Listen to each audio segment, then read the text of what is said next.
Hello, everyone, and welcome back to another episode of 1990's Represent. We're still in our fifth cycle in 1996, talking about a movie on this episode. In this episode, we're talking about The Rock, one of the best action movies I think of all time. I think one of probably Michael Bay's best film.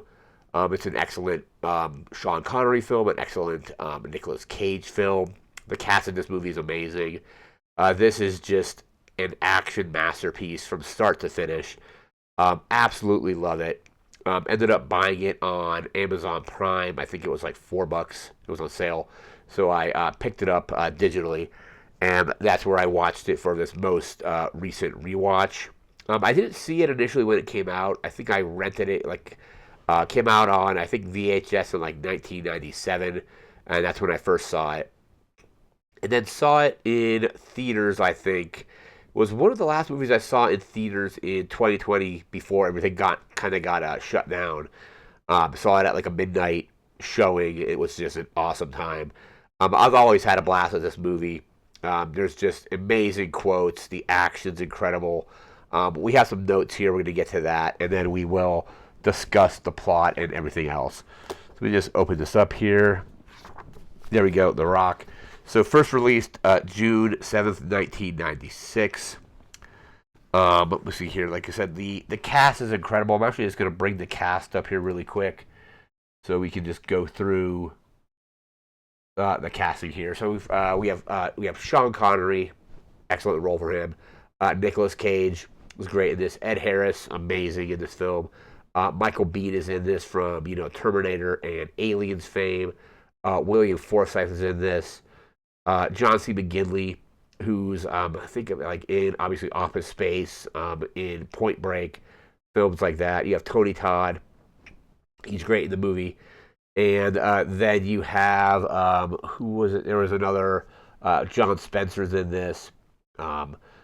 Just incredible cast, especially with kind of like you have like Sean Connery, who at this point I think it's like is in his mid 60s. You have Nicolas Cage. Like I think this is like right after this came out, right after he won an Academy Award for Leaving Las Vegas. So he did that, and then he did just a bunch of just kind of big action films.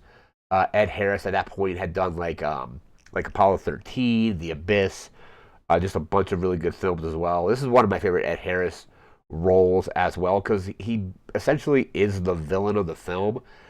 But I think given like the reason that his character is doing what his character is doing, he's actually his point. He's got a very good point, and it's kind of his goals are pretty admirable, like overall. So like he basically is the villain of the film, but kind of like turns around a little bit like toward like the like third act. He like can't actually like detonate the rockets and things like that. But just an amazing, incredible cast. Just top to bottom, some of the best action you're gonna see. Like there's an amazing car chase. There's amazing gunfights on Alcatraz. There's like the kind of like the fight between Nicolas Cage's character and Tony Todd's character. It's not really like a fight. He's like, "You're the Rocket Man," and fires a rocket at him. But the car chase in the like part of like maybe like in like the maybe like the beginning of like the second act maybe is just incredible. It's over the top. It's completely ridiculous. It feels like a video game car chase where they just said, let's throw in as many things that you can crash into as possible. Like they crash through a water truck, like the big, huge jugs of water you see in like office buildings. They crash through that. Water goes everywhere. There's a part where, like Connery's in a jeep, and Nicolas Cage is driving a Ferrari, and they like run over a bunch of parking meters, and you see quarters go flying everywhere. You have cars exploding. You have one of those San Francisco trolley cars, like gets involved as well. There's just like things exploding left and right, like you see in kind of this like a lot of the classic action like car chases. There's like a bunch of like cardboard boxes and things that are getting in the way. They're just getting flung every which direction. It's just an incredible car chase. And then Michael Bay does the thing he did in think in Bad Boys 2 in this, where it's Nicolas Cage in this shot, but it's like this thing where the camera's kind of like below him and it kind of pans up that way, kind of rotates to where it's like kind of like in the scene in Bad Boys 2 when Martin Lawrence is like, oh, like stuff got real. It's that kind of reveal. It's just over the top and just absolutely silly. And then this cyclist pulls up, or a motorcycle pulls up, and he's like, "Hey man, you just totaled your Ferrari." And Nicolas Cage, it's kind of like a brief second where he's like, "It's not mine," and they both laugh for a second. And he's like, "And neither is this," and then kicks the guy off the motorcycle and starts chasing Connery down again. Like that car chase is like some of the best action I've seen. It's silly, it's over the top, but going into a Michael Bay movie, you know what you're getting basically. So that car chase is amazing. There's the shootout in the shower room on the Rock on Alcatraz, where Michael Bean's team basically gets annihilated by Ed Harris's team, and like they're like, "We have you covered from an elevated position. We highly recommend that you stand down." He's like, "I can't give that order," and it's very tension building, and then it results in a huge gunfight. Ed Harris's character is basically like, "Hey, like hold your fire, hold your fire." We'll get back to that once we get to the plot. But it was produced by Don Simpson and Jerry Bruckheimer. Don Simpson, I think, had passed away several months before the film came out, and the film was actually dedicated to him. It had a $75 million budget and ended up grossing like $335 million.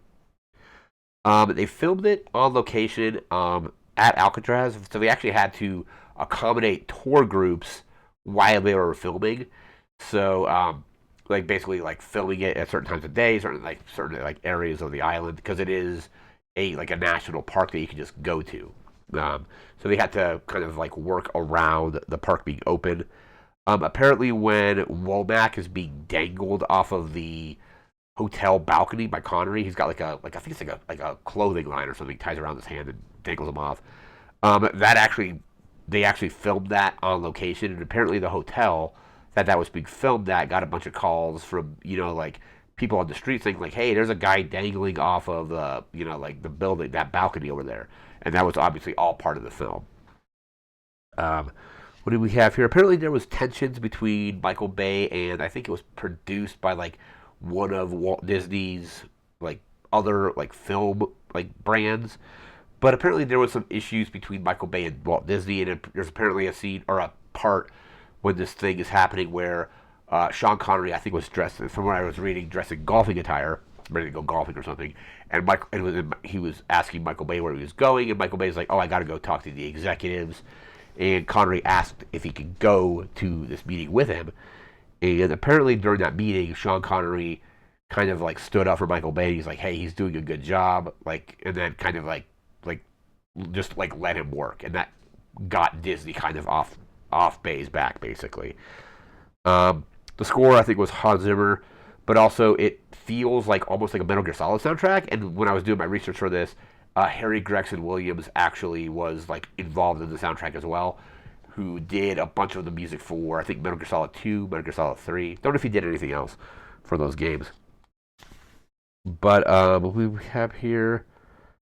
Apparently there was a planned potentially a sequel that Michael Bay talked about where it was they never got around to making it, but it would be about federal agents chasing down Nicolas Cage after he recovers like the microfilm at the very kind of like end of the film, where like Connery's like, "Go to this church, like, and like open this, like there's like third pew on the right side, there's like a, and the microfilm canister has just a bunch of like government secrets in there." And that was the plot, the sequel, or the plot of the sequel would be about that. But then you're not really on the Rock anymore, and like, so maybe it was just a good idea that they never made a sequel.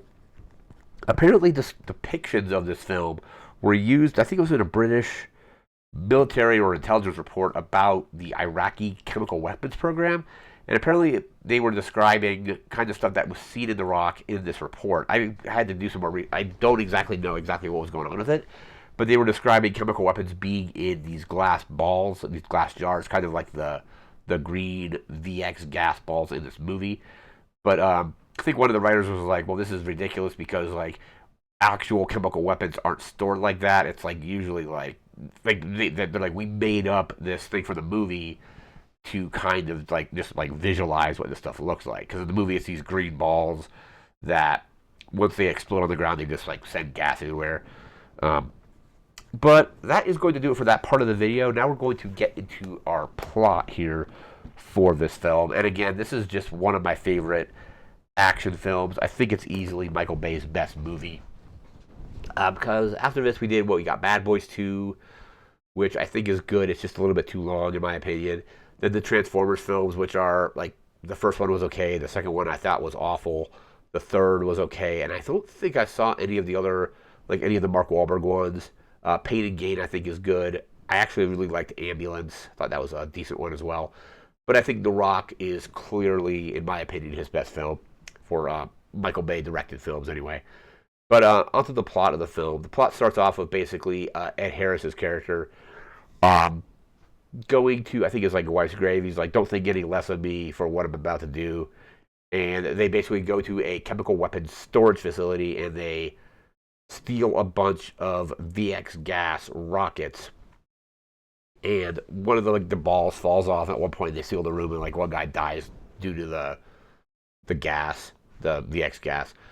But their whole plan is basically hijack these weapons, bring them to Alcatraz, point them at San Francisco, and make these military demands on the government and things like that. We'll get back to that in a moment. But then it cuts to, I think it's Washington D.C., where Nicolas Cage's works in a chemical lab basically for the FBI. He gets like a Beatles record, and he's like, "Oh yeah, this Beatles record is like $600." I think I did some research into it, and like there was apparently some rare printings that have like a different thing on them. I don't really know, but even for like it being in the mid-90s, I think he said the character spent $600 on it. That just seems like astronomically high for a used record, but. And it's his co-worker or friend's like, why do you just spend $13 on the CD, man? And he's like, and Nicolas Cage is like, because I'm a Beatlemaniac and these sound better. And he's like, but then they get this package in this wood crate that they're digging through. And they're like, we got some dirty magazines in here. We got this doll. And like his co-worker like waves the doll's arm and it starts breathing gas everywhere. And then they're talking about doing like like he's like, take that thing and stab it into your heart. They eventually defuse, it's like tied to a bomb. They eventually defuse it. And Nicolas Cage, then it cuts to him being kind of at home, like messing around with his guitar. His girlfriend comes over, she's like, "Hey, I'm pregnant." And he's like, "Oh, okay, like that's like great." And then he's like, "I took the rest of the day off because I defused this bomb," kind of thing. And then that's when I think the plot they go to Ed Harris and his team go to Alcatraz and they take it over. They basically take any of the people, the tourists that are there. At one point, he tells these kids, he's like, "Hey, tell your teacher you guys got to leave immediately." But they do take some hostages. They point their rockets at San Francisco, and the demands are basically, like I said earlier in the video, his character has actually got some very good points, and I think the thing he's ultimately trying to do is actually ultimately is good. So he's like, I've had people under my command die on like black ops missions that they don't get any compensation for it. Their families are lied to about it. And I want like all of these people that have died under my command in these like top secret missions that, you know, like to get like full compensation and get a bunch of money. And if their demands aren't met, they're going to fire these rockets into San Francisco. There's a scene in like I think it's in Washington at like the Pentagon or the FBI where they're talking about like how much damage these rockets can do, or the gas, I should say. And one guy's like, how much damage? How many people are we talking about? One guy's like 60 or 70, and like I think it's the White House, like chief of staff is like, oh, that's not so bad, and then the higher up military guy is like, no, 1,000, like 60 or 70,000, and they're like, oh, we need to like take this seriously and do this. So like the plan, that's how they basically get Connery's character involved. Is he was like in prison on Alcatraz and escaped. And then he's been locked up in like a prison for like 30 years, like on and off for like 30 years. So they're like, why should he trust us? And like, so they bring him in. They discuss kind of like what's going on. They send Goodspeed in there to talk to him. He has like a full pardon. He's like, hey, like this is a pardon for all your stuff. You help us out. You're a free man. And then the FBI director, I think, like then rips it up. He's like, and Nicolas Cage is like, what are you doing? And I think at that point, William Forsythe's character throws him a quarter. He's like, hey, like call a lawyer or whatever. And Connery's character like uses a desk chair and like stomps the corner to like cut the edge, and he cuts a circle out of like on the window and breaks through the two-way mirror. He's like, why am I not surprised, you piece of shit, to the guy, to the FBI director. Eventually, though, he does kind of agree to work with them. They bring him to a hotel. He's in the shower and he pulls like a rope out of a wall. It's like a clothesline, I think. And he gets his hair cut. And during the haircut, he basically is like, hey, like he talks to the FBI director. He's like, will you shake on it? And he's got the rope on his wrist, and he basically like ties it to his arm and throws the FBI. I think it's the FBI director.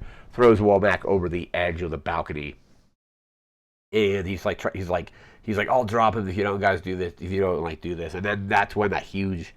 Right after that is when that huge car chase ensues, and it's just an amazing car chase because like they're crashing through like anything they could crash in through. Stuff is exploding. Like I said, it felt like a video game physics kind of thing. Where like, let's see what would happen if you crash through a water truck. It's like cool. Let's see what would happen if you crash through a bunch of parking meters and just coins went everywhere. So there's a huge chase. Connery's character ends up going to the Palace of the Fine Arts, and I think he calls somebody, and he's beating up. Basically, this is his daughter that he's seeing, and I don't know if he's ever even like seen her, because she goes there with a friend. He's like, "Were you afraid to come alone?" She's like, "Yeah," and they talk, and they basically are like, "Well, like after like that, I got thrown in jail, like and all this other stuff." He was never really able to communicate with her or anything like that. A whole bunch of police and FBI vehicles pull up. His daughter's like, "Is this for you?" And Nicolas Cage kind of covers for him. He's like, "Yeah, your dad's working with us. Like we're here." Like so, like he doesn't just like arrest him, but he's like basically like makes it because like he is eventually working with him. But he kind of covers for him in that part, and that's when they agree to go on the Rock. Go to the Rock. There's a whole other thing potentially talking about like I think it's like thermite plasma or like thermite something or other that can basically they can drop it on Alcatraz and neutralize the gas that way. But of course, it's dropping bombs on this target, and they don't know if they can even get the thermite plasma because it's still like experimental or something like that. So they meet up with like the Navy SEALs and basically the team. It's like Michael Bean's like Navy SEAL team, and then it's like Connery and Cage, and they go with them and they basically they're on helicopters and like the helicopters do show up on radar, and they swim through like dive down and come up into this one room. There's like a door that's locked, and he's like, "You got us into a room with a door. No door. How are we supposed to get in?" And there's like this like fire thing. He's like, "Well, like I was able to crawl through here. I just hope the timing hasn't changed on these machines." And Connery times it. He rolls underneath and unlocks the door. That's when you get that iconic scene where he's like, "Welcome to the Rock." Hopefully that's a really bad Sean Connery impression. But they're going through. They eventually make it to the shower room, and that's where the huge ambush happens. Because the shower room, it's basically like there's like an upper like balcony, not really a balcony, but it looks over the shower, and the SEAL team is in the down below, and Ed Harris's team is above. He's like, "Hey, we got you covered from an elevated position. Like, tell your men to stand down." And Michael Bean is like, "I can't give that order." He's like, "Tell your men to stand down." And then he's like, Michael Bean's like, "I can't give that order."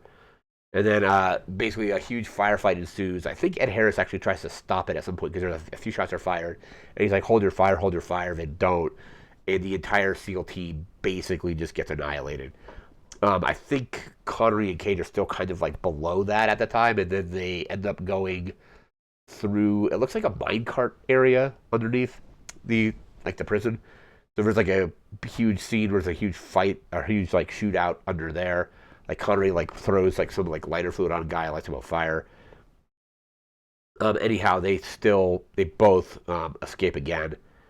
And at this point, I think they're getting ready to, or what they're doing is like Nicolas Cage's character is trying to find all the rockets so he can take the guidance ships out of them. Because without the guidance ships, they'll get launched and like fall into the water basically.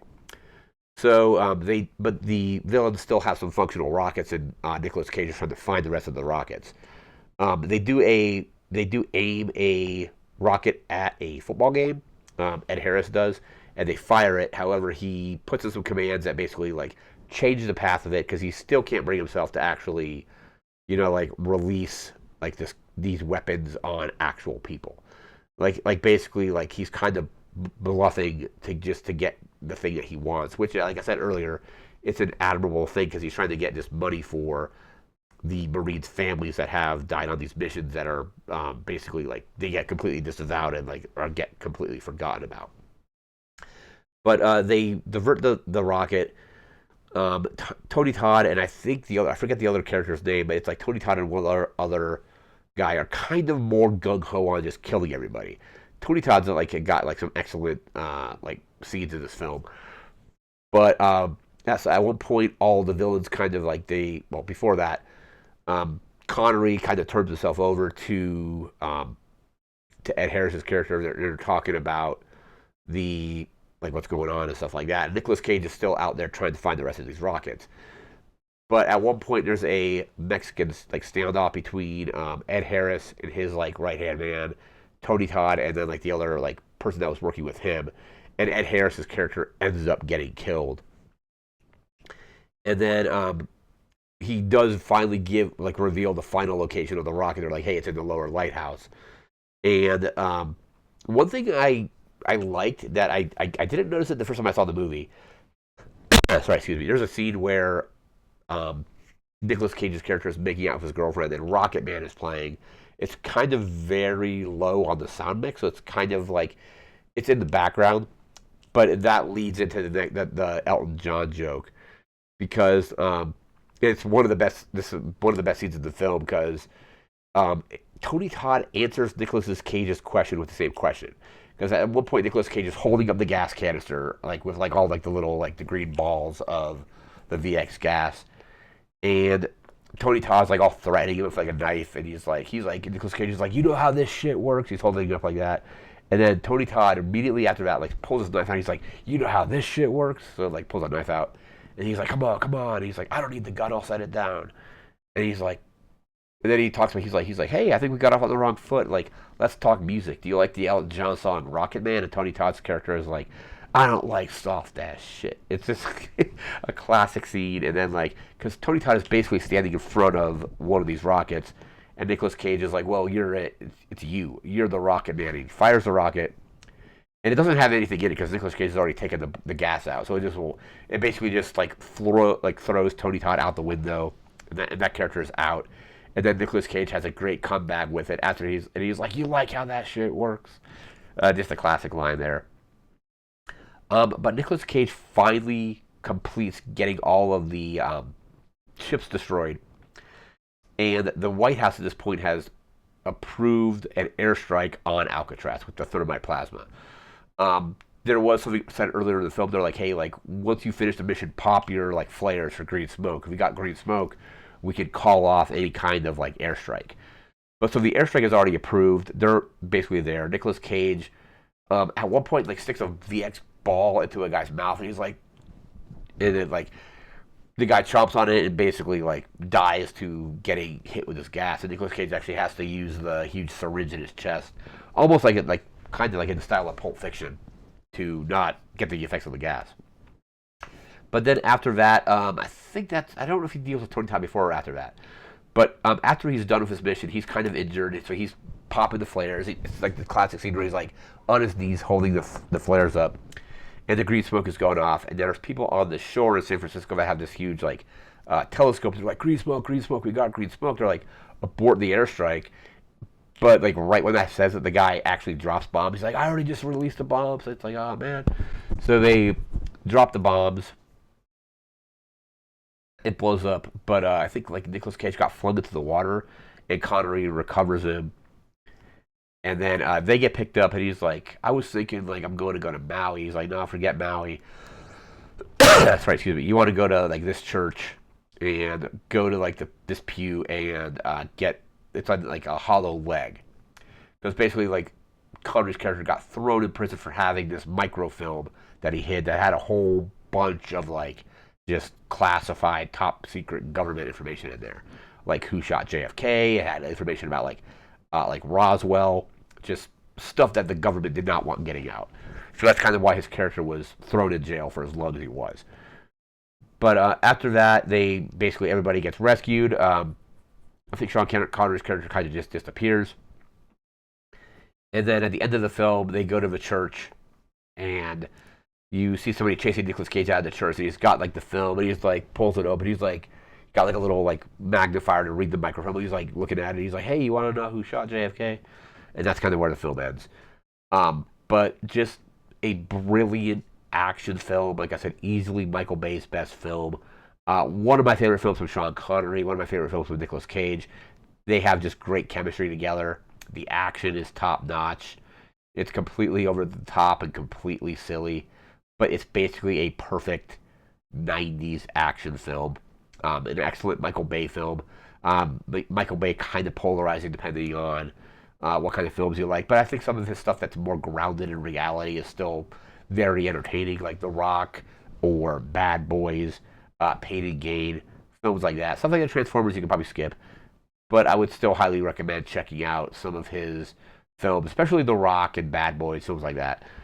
But just an incredible, incredible film. Just a blast to watch. Highly recommend it. But with that, that is going to do it for this episode. We'll be back again in a few days with a video game of 1996 before jumping into 1997 again. So again, yeah, that'll do it for now. So remember to like, comment, share, and subscribe. We'll see you again next time. Thanks again for watching. Take care and have a good one. See ya.